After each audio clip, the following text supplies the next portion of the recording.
Hello and welcome to Walking Talking Mocks with Budehaven Science. This video is going to look at how to construct a half equation and identifying reduction and oxidation. We will cover the subject knowledge you should have before answering this question. You will then pause the video and give yourself 3 minutes to answer an exam question, followed by an example answer from me. To answer this question, you'll need a pen, paper and something to time yourself with. With oxidation and reduction, we're considering movement of electrons. Atoms of elements are neutral because they have an equal number of positive protons and negative electrons. Because electrons are negative, losing them creates an overall more positive charge, and gaining them creates a negative charge. The mnemonic oil rig can help us to remember which is which. Oxidation is loss of electrons, and reduction is gain of electrons. The diagram uses a group 2 metal and a group 7 non-metal. The metal will lose its outer 2 electrons, while 2 atoms of the non-metal are going to gain an electron each. So in the compound, the charges are balanced out. Here our metal is oxidized and our non-metal is reduced. Oxidation and reduction occur within ionic compounds. This is because the metal loses electrons and the non-metals gain electrons during the bonding process.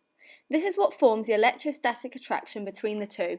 I've used a displacement reaction as an example. Calcium is more reactive than zinc, therefore it can displace the zinc from a solution of its salts. This leaves calcium fluoride in a solution and zinc as a metal solid. We now need to look at the charges on each component. I find it easier to do the ionic equation before the half equation, as it highlights where the electrons move from and to. An ionic equation only shows the ions that change in the reactants and products. A spectator ion is an ion that does not change from the reactants to the products. Don't let the format I've put up put you off. The zinc and fluorine are a solution, as is the calcium and fluorine on the other side, but separating the ionic compounds into its parts allows us to look at their charges separately and identify any spectator ions within the equation. Looking at the charges. Because calcium is an element, it has no charge at all. We can call that neutral. The zinc, however, has given 2 electrons to the fluorine, therefore it has a 2+ charge.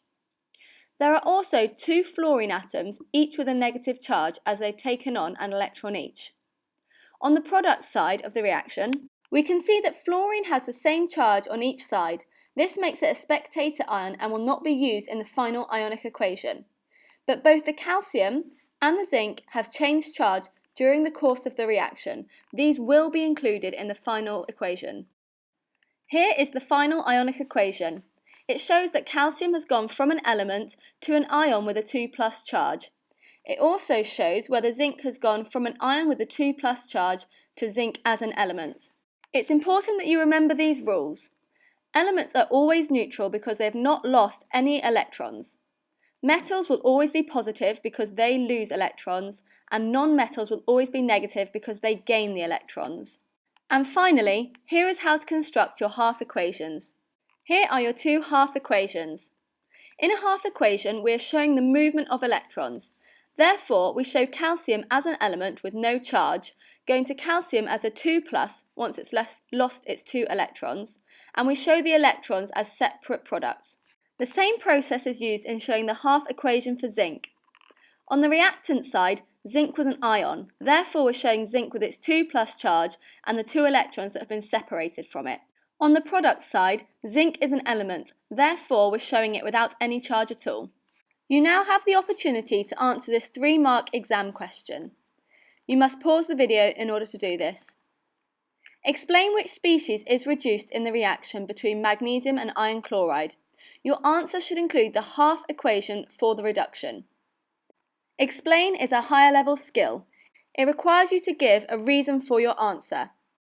Pause the video now to try your own answer, and an example answer will follow from me.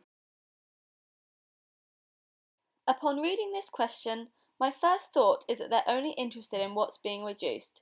Using the oil rig acronym, I know I need to identify which ion has gained electrons.